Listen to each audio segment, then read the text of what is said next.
الحمد لله وكفى وسلام على سيد الرسل وأشرف الأنبياء وخاتم المرسلين أما بعد أعوذ بالله من الشيطان الرجيم بسم الله الرحمن الرحيم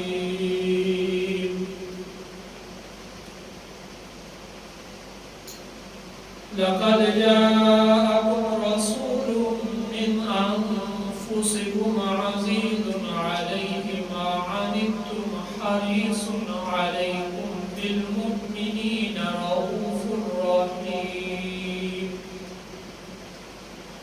صدق الله مولانا وصدق رسوله النبي الكريم ونحن على ذلك لمن الشاهدين والشاكرين والحمد لله رب العالمين. تمام احباب مل کر ایک مرتبہ نماز والا درود شریف بآواز بلند عبادت اور ثواب کی نیت سے پڑھ لیجیے. اللهم صل على محمد وعلى آل محمد كما صليت على إبراهيم وعلى آل إبراهيم إنك حميد مجيد. اللهم بارك على محمد وعلى آل محمد كما باركت على إبراهيم وعلى آل إبراهيم إنك حميد مجيد. میرے واجب الاحترام دوستوں، نوجوان بھائیوں، اسلامی سال کے تیسرا مہینہ ربیع الاول کی آج 8 تاریخ ہے.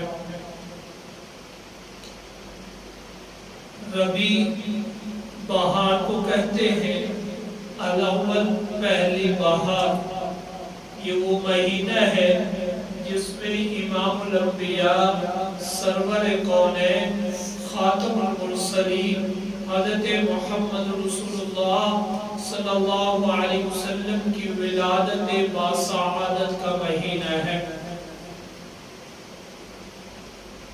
آپ صلی اللہ تعالی علیہ وسلم کو رب کائنات نے ہر اعتبار سے خصوصیت عطا فرمائی ہے.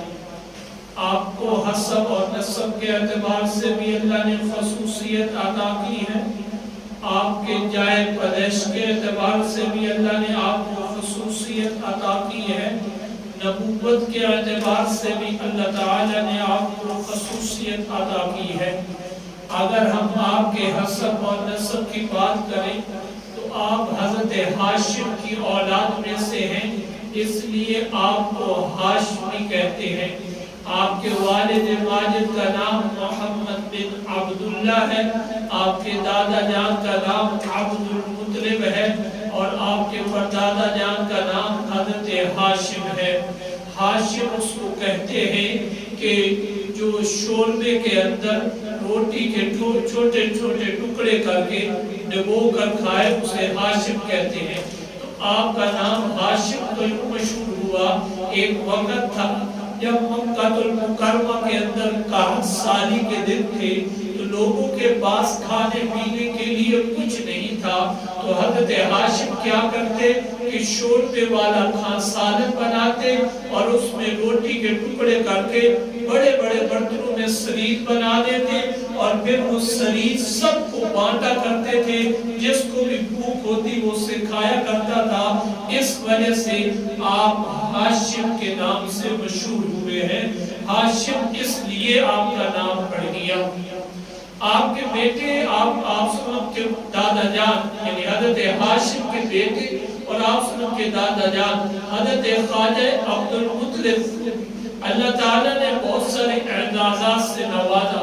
یہ سخاوت کے اعتبار سے اپنے والد ماجد حضرت ہاشم سے بھی آگے بڑھ گئے کہ حضرت ہاشم کی سخاوت تو انسانوں تک تھی، لیکن حضرت خواجہ عبد المطلب کی سخاوت انسانوں کے بعد حیوانات، چرند اور پرند کے لیے بھی آپ کی سخاوت مشہور تھی۔ بہت سارے واقعات ہیں۔ ایک واقعہ حضرت خواجہ عبدالمطلب کا یہ ہے کہ خواجہ عبدالمطلب نے یہ جو آج زمزم کا کنواں ہے، زمزم کا جو ہم پانی پیتے ہیں، اس کنویں کے جو دریافت ہونے کا واقعہ ہے، یہ بھی حضرت خواجہ عبدالمطلب کے ساتھ خاص ہے۔ اس کا واقعہ یوں ہے کہ ایک وقت تھا قبیلہ طے کے لوگ جب مکہ المکرمہ کو چھوڑنے لگے، انہوں نے زمزم کو اندر بہت ساری چیزیں ڈال کے اوپر سے اس کا نام و نشان مٹا دیا۔ تو اللہ تعالیٰ نے زمزم کو دوبارہ جو لوگوں کے لیے نمودار کیا ہے، اس کے آثار کو واضح کیا ہے، وہ حضرت خواجہ عبدالمطلب کے ذریعے اس کے نشانات کو واضح کیا ہے۔ خواجہ عبدالمطلب فرماتے ہیں میں حتیم کعبہ میں سویا ہوا تھا، مجھے خواب آیا کہ مجھے خواب میں ایک آدمی نے بتایا کہ آپ یہاں سے کھودیں، آپ کو ایک کنواں ملے گا۔ دوسرے دن، تیسرے دن مسلسل یہ خواب آیا تو میں کدال لے کر یہاں آ گیا، اپنے قبیلہ والوں سے کہا کہ آئیے میری اس کام میں مدد کیجیے، کوئی بھی آپ کے ساتھ نہ ملا تو آپ اکیلے اپنے بیٹے حارث کو لے کر اس کام کو انجام دینے لگے۔ نیچے کھودتے گئے تو نیچے سے یہ کنواں مل گیا، اور اس کنویں کا نام کیا تھا؟ زمزم کا کنواں۔ تو اس کے نام و نشان مل چکے تھے۔ خواجہ عبدالمطلب کی ایک خصوصیت یہ ہے، ایک خصوصیت یہ ہے خواجہ عبدالمطلب کی کہ اس وقت یہ خانہ کعبہ کے یعنی اللہ کے گھر کے متولی تھے، اور اللہ تعالیٰ نے ان کو بہت ساری اور بھی خصوصیات سے نوازا تھا، شکل و صورت کے اعتبار سے بھی بڑے خوبصورت تھے۔ تو جب یہ کنواں کھود رہے تھے تو انہوں نے ایک منت مانی کہ یا اللہ اگر آپ نے مجھے 11 بیٹے دیے تو میں ایک بیٹے کی تیرے راستے میں قربانی پیش کروں گا۔ اللہ تعالیٰ نے 11 بیٹے دیے، اور ان بیٹے جب 11 ہوئے تو ایک وقت آیا کہ انہوں نے اپنی منت کو پورا کرنے کے لیے ان 11 بیٹوں پہ کرہ ڈالا۔ تو اس کرے میں حضرت عبداللہ جو میرے اور آپ کے نبی کے والد ماجد تھے، ان کے حصے کا وہ کرہ نکلا۔ اب حضرت خواجہ عبدالمطلب کو حضرت عبداللہ کو لے کے جا رہے ہیں ذبح کرنے کے لیے، تو آپ صلی اللہ علیہ وسلم کے والد ماجد کی پہلی زیادہ تھی۔ انہوں نے اپنے والد سے کہا کہ آپ ہمارے بھائی کو لے کے جا رہے ہیں، کیوں نہ ہو کہ آپ ان کے ساتھ اور اونٹوں کے درمیان کرہ ڈال لیں، اگر وہ کرہ اونٹوں کے نام نکل آئے تو اونٹوں کو ذبح کر دینا، ہمارا بھائی عبداللہ بچ جائے گا۔ تو حضرت عبدالمطلب نے اس بات کو مان لیا، تو انہوں نے کرہ ڈالا 10 اونٹ اور عبداللہ، تو کرہ پھر عبداللہ کے نام نکلا۔ یوں انہوں نے اگلی دفعہ 20 اونٹ کر دیے، پھر کرہ ڈالا، یوں 10 اونٹ بڑھاتے گئے، جب 100 اونٹ پورے ہوئے اب کرہ اونٹوں کے نام نکلا اور حضرت عبداللہ بچ گئے۔ یوں حضرت خواجہ عبدالمطلب نے ان 100 اونٹوں کو عبداللہ کے بدلے ذبح کر دیا اور حضرت عبداللہ بچ گئے۔ اس کی بات کی تصدیق خود آپ صلی اللہ علیہ وسلم فرماتے ہیں۔ ایک موقع پر ایک دیہاتی آپ صلی اللہ مسجد نبی میں تشریف فرماتے، ایک دیہاتی آپ کو ملنے آیا، تو اس دیہاتی نے آپ کو اس لقب کے ساتھ آ کر پکارا، یا ابن الذبیحین، اے ذبیحین کے بیٹے۔ تو حضرت عبداللہ حضرت محمد رسول اللہ سے جو صحابہ موجود تھے انہوں نے پوچھا یا رسول اللہ کیا بات ہے، اس دیہاتی نے آج ایک آپ کو نئے نام سے پکارا ہے، یا ابن الذبیحین، اے ذبیحین کے بیٹے۔ ایک بات تو ہمیں سمجھ آ گئی کہ آپ حضرت اسماعیل کی اولاد میں سے ہیں، ان کا لقب ہے ذبیح اللہ۔ دوسرے کون ہیں جن کی وجہ سے آپ کو ابن الذبیحین کہا گیا ہے؟ تو آپ صلی اللہ علیہ وسلم نے پھر اپنے والد ماجد کا یہ واقعہ سب کو سنایا اور بتایا کہ اس لیے مجھے ابن الذبیحین کہتے ہیں۔ ایک نظر حضرت اسماعیل علیہ السلام کی تھی کہ ان کے والد ماجد حضرت ابراہیم کو ذبح کرنے کے لیے لے کے جا رہے تھے، اور ایک نظر میرے والد ماجد حضرت عبداللہ کے نام کی تھی۔ اللہ تعالیٰ نے حضرت عبداللہ کو بہت ساری خصوصیات سے نوازا تھا۔ ایک موقع پر ان کے والد ماجد کے ساتھ جا رہے ہیں، ایک خاتون راستے میں ملی، وہ عیسائی مذہب کی بہت بڑی عالمہ تھی۔ اس نے حضرت عبداللہ کو روکا اور کہا کہ آپ مجھ سے نکاح کرنا چاہتے ہیں؟ میں تو آپ سے نکاح کرنے کے لیے راضی ہوں۔ حضرت عبداللہ نے انکار کر دیا. حضرت عبداللہ اپنے والد ماجد کے ساتھ جہاں جا رہے تھے, چند دن کی قیام کے بعد واپس لوٹے تو حضرت عبداللہ سے پھر وہ عورت راستے میں ملی اور اس نے کہا کہ آپ کہاں رہے ہیں؟ حضرت عبداللہ نے بتایا میں ابن وہب کے خاندان میں کچھ دن قیام کیا ہے. وہاں آپ نے کیا کیا ہے؟ میرا وہاں عقد نکاح ہوا حضرت آمنہ سے. تو اس عورت نے کہا اب میں آپ سے نکاح کا ارادہ نہیں رکھتی, اگر آپ مجھے نکاح کا کہیں بھی صحیح.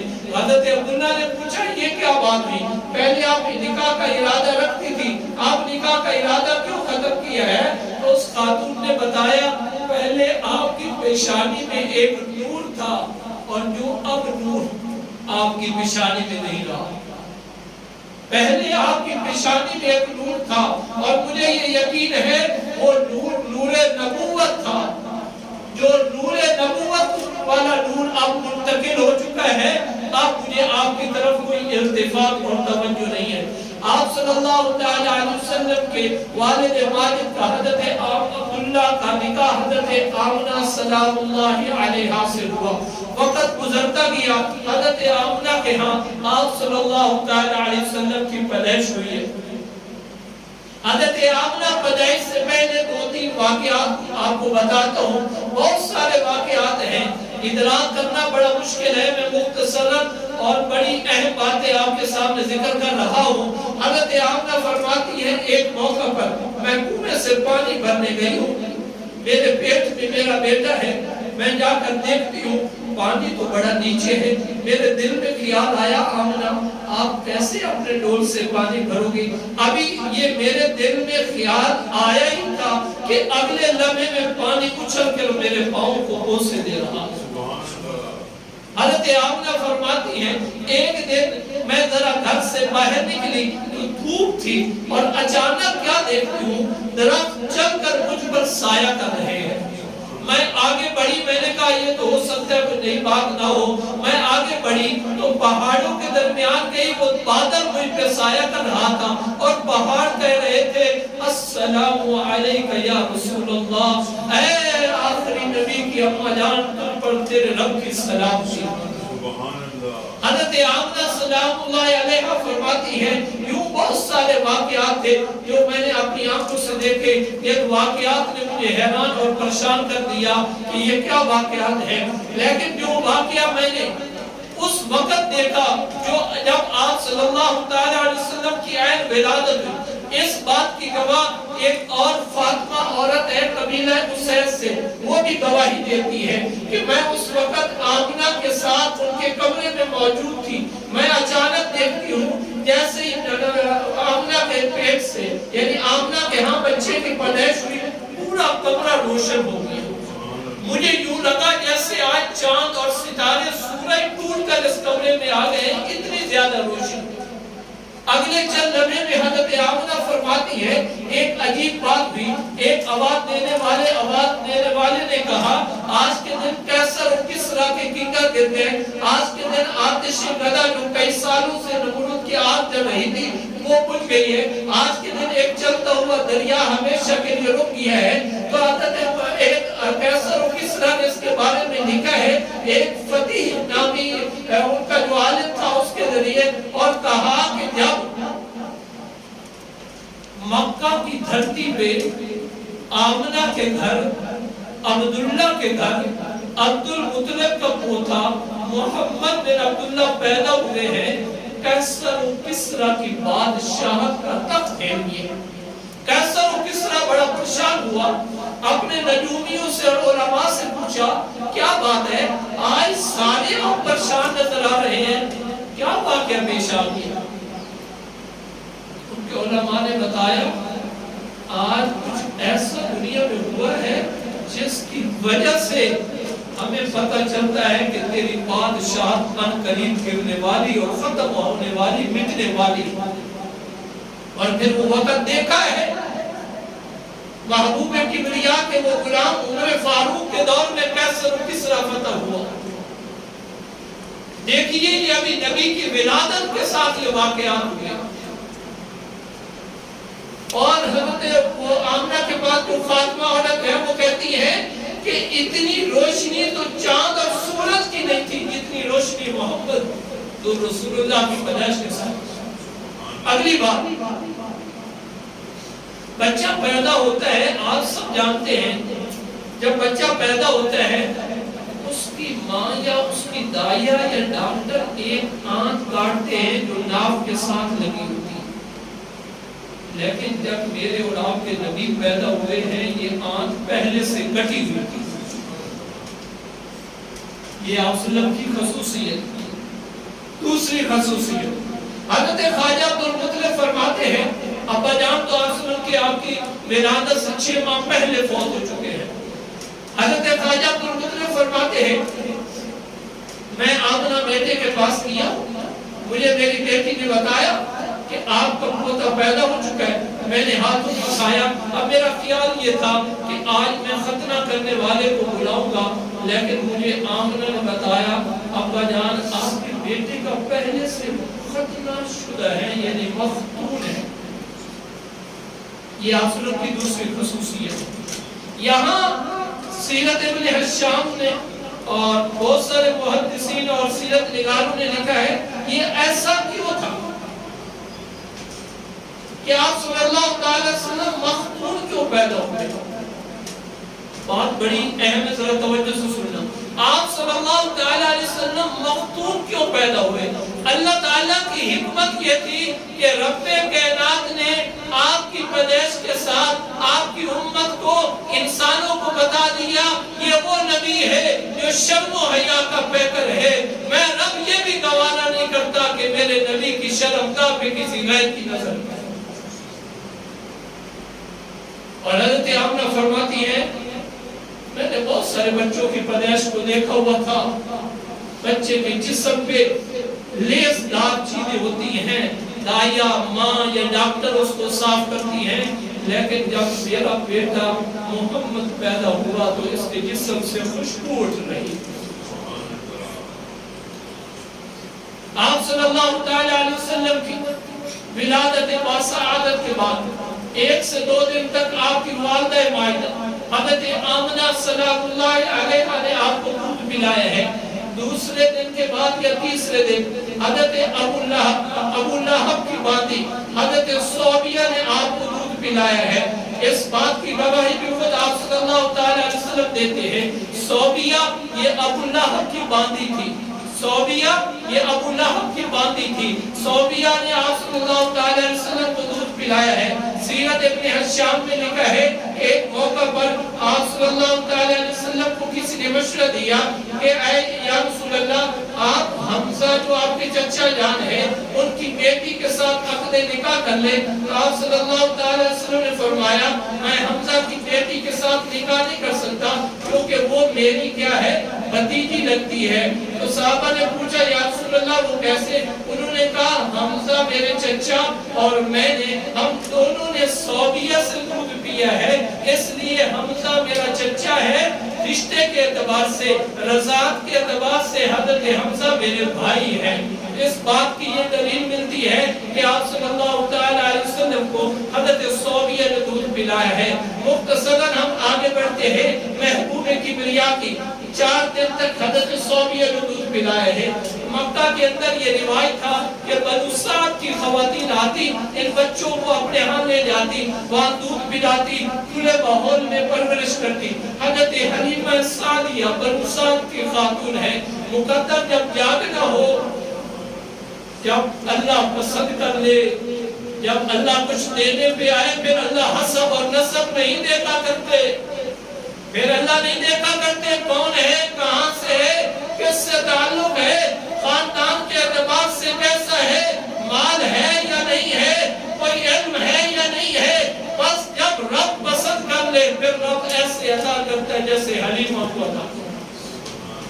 حضرت حلیمہ فرماتی ہے میں بنو سعد کی خواتین کے ساتھ وہاں اپنے قبیلہ سے نکلی ہوں یا مکہ میں پہنچی ہوں، میرے پہنچنے کا عالم یہ تھا کہ بنو سعد کی خواتین پہلے پہنچ چکی تھی، ان سب نے مکہ میں مالداروں کے بچے لے لیے، میں لیٹ پہنچی۔ میرے لیٹ پہنچنے کی وجہ یہ تھی میری اونٹنی بڑی لاغر کمزور تھی، اس میں کوئی طاقت نہیں تھی چلنے کی، ہم دیر سے پہنچے، میرے ساتھ میرا خامد بھی تھا، میرا ایک اور چھوٹا بچہ بھی تھا، ہم دیر سے پہنچے، پتہ چلا کہ مکہ کے سارے بچے تو داعیہ سب نے لے لیے ہیں، آپ کے لیے کوئی نہیں بچا۔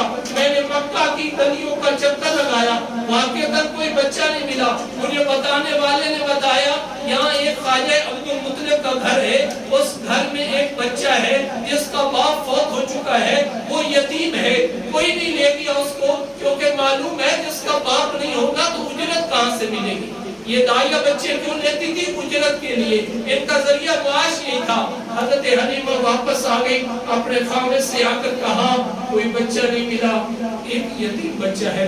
حضرت حلیمہ فرماتی ہیں جب یہ میں نے اپنے خامد کو کہا نا کوئی نہیں ملا، ایک یتیم بچہ ہے، مجھے غیب سے آواز آئی حلیمہ اس کو یتیم نہ سمجھیے، یتیم نہیں ہے، یہ در یتیم ہے۔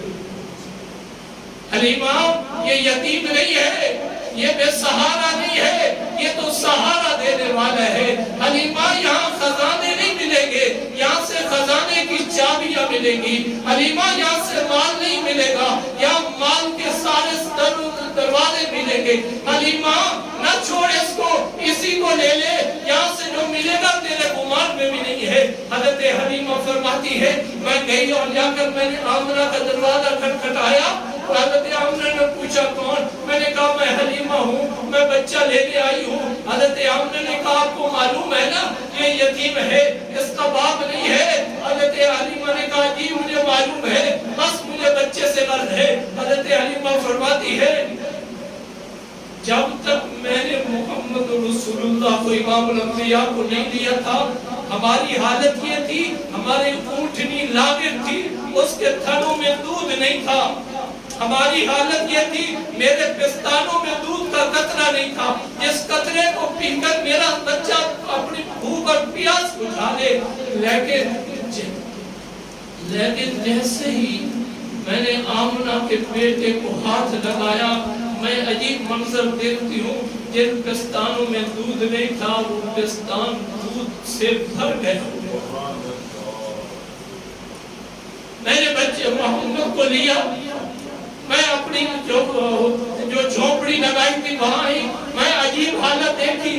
ابھی ہماری جھونپڑی میں جیسے محمد بن عبداللہ آمنہ کا لخت جگر پہنچا، ہماری جھونپڑی جو رونق تھی، جو اندھیری تھی، وہ روشنی والی ہو گئی۔ میں نے اپنی اونٹنی کی طرف جو نظر اٹھا کے دیکھی وہ طاقتور نظر آنے لگی، اس کے تھن دودھ سے بھر چکے تھے۔ میرے خاوند نے کہا حلیمہ کوئی برتن ہے دیجئے، بھر لیجئے، پی لیجئے۔ میرے خاوند نے پیا، میں نے پیا، اتنا دودھ تھا بچ گیا۔ حضرت آمنہ حضرت حلیمہ فرماتی ہے ہم نے رات بھر سکون سے گزاری۔ اور اگلی بات بڑی اہم ہے، حضرت حلیمہ فرماتی ہے کئی دن گزر چکے تھے، ہم کبھی سکون کی نیند نہیں سوئے تھے، لیکن جب محمد رسول اللہ کو میں نے ہاتھوں پہ اٹھایا پھر جو سکون ملا وہ سکون میں بیان نہیں کر سکتا۔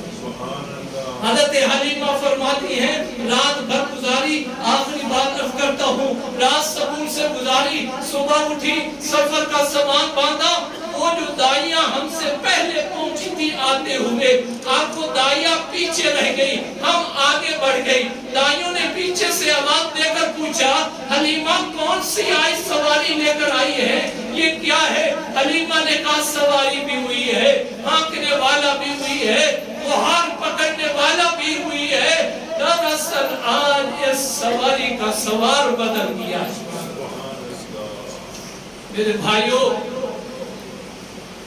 محبوب کبریا کا جسم بابرکت ہے، محبوب کا نام بابرکت ہے، محبوب کا کام بابرکت ہے، محبوب کی لائی ہوئی سیرت بابرکت ہے، محبوب کی لائی ہوئی بات بابرکت ہے۔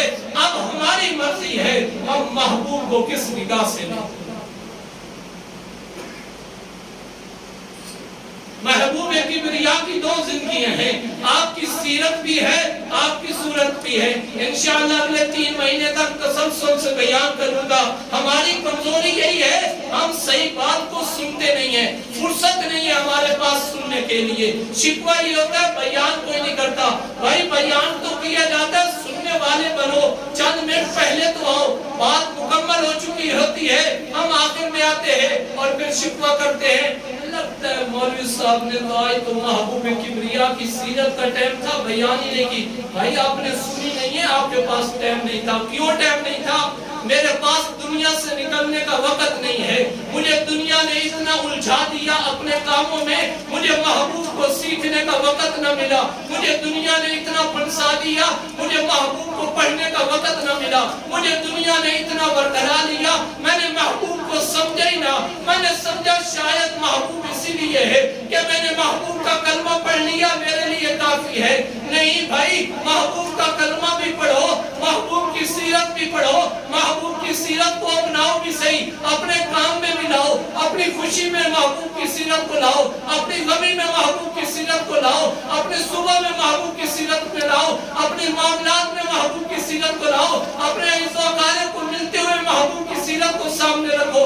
آپ جدھر نظر اٹھائیں گے محبوب کی سیرت کے اعتبار سے آپ کو روشنیاں ہی روشنیاں ملیں گی۔ جدھر آپ نظر اٹھائیں گے اگر وہاں محبوب نہیں ہوں گے آپ کو اندھیرا ہی اندھیرا ملے گا۔ اگر دنیا میں عزت چاہتے ہیں، روشنی چاہتے ہیں، مقام چاہتے ہیں، مرتبہ چاہتے ہیں، اپنے لیے کامیابی چاہتے ہیں، اپنے معاملات کو آسان دیکھنا چاہتے ہیں، اپنے معاملات کو آسان دیکھنا چاہتے ہیں، اپنی اولاد کو فرما بردار بنانا چاہتے ہیں، اپنی اولاد کو کامیاب بنانا چاہتے ہیں، اپنے بعد اپنی اولاد کو ذریعہ نجات بنانا چاہتے ہیں، تو پھر کوئی نہیں اور مت بھٹکیے، کسی اور راستے کی طرف مت جائیے۔ آپ کے لیے بڑا واضح راستہ ہے۔ قرآن کہتے ہیں قُلْ إِن كُنتُمْ تُحِبُّونَ اللَّهَ فَاتَّبِعُونِي يُحْبِبْكُمُ اللَّهُ يَغْفِرْ لَكُمْ ذُنُوبَكُمْ وَاللَّهُ غَفُورٌ رَحِيمٌ۔ اللہ سے اگر محبت کرنی ہے وہ محمد رسول اللہ کی اتباع کر لو۔ اللہ سے اگر محبت کرنی ہے وہ محمد رسول اللہ سے محبت کر لو۔ قُلْ أَطِیعُوا اللَّهَ وَأَطِیعُوا الرَّسُولَ۔ اگر اللہ تک پہنچنا ہے تو مجھ محمد رسول اللہ کی اتباع کر لو۔ نام نہ لینا، اتباع کرنا۔ میری خوشی کی طرح اپنی خوشی بنا لو، میری غمی کی طرح اپنی غمی منا لو، میری طرح معاملات کرو، ہمیشہ کے لیے سچ بولو، ہمیشہ کے لیے دوسروں کے ساتھ صلہ رحمی کرو۔ میں بڑا بڑا نام لوں، بہت کچھ کر لوں، مجھے کوئی خاص بتانے کی ضرورت نہیں ہے۔ اگر محمد رسول اللہ کی سیرت کو پڑھنا ہے، حضرت عائشہ فرماتی ہے محبوب وہ محبوب ہے، امام الانبیاء ہے، خاتم المرسلین ہے۔ اگر محمد رسول اللہ کو پڑھنا ہے، محمد رسول اللہ کو سمجھنا ہے، محمد رسول اللہ کی سیرت کو سمجھنا ہے، دور مت جائیے۔ گھر کے اندر دو گتوں کے درمیان 30 پاروں والا جو قرآن رکھا ہے، الحمد سے پڑھ والناس تک، یہ پورا کا پورا قرآن کوئی اور قرآن نہیں ہے، محمد رسول اللہ کی تعریف سے بھرا پڑا ہے۔ ہمارا عالم یہ ہے دنیا میں ہر کام کی فرصت ہے، قرآن پڑھنے کی فرصت نہیں۔ ہمارے گھروں میں سال ہر سال سے قرآن پڑھے ہوئے ہیں، غلاف کے اوپر مٹی چڑھ جاتی ہے، ہم قرآن نہیں پڑھتے۔ اور شکوہ یہ ہوتا ہے جب بات ہوتی ہے اسلام نے کیا دیا، مولوی نے کیا دیا۔ اسلام نے وہ دیا جو دنیا میں کوئی مذہب دے نہیں سکتا تھا، مولوی نے آپ کو قرآن دیا جو کوئی اور دے نہیں سکتا تھا۔ اللہ تعالیٰ میرے اور آپ کا ہم ناصر ہو۔ وآخر دعوانا الحمدللہ۔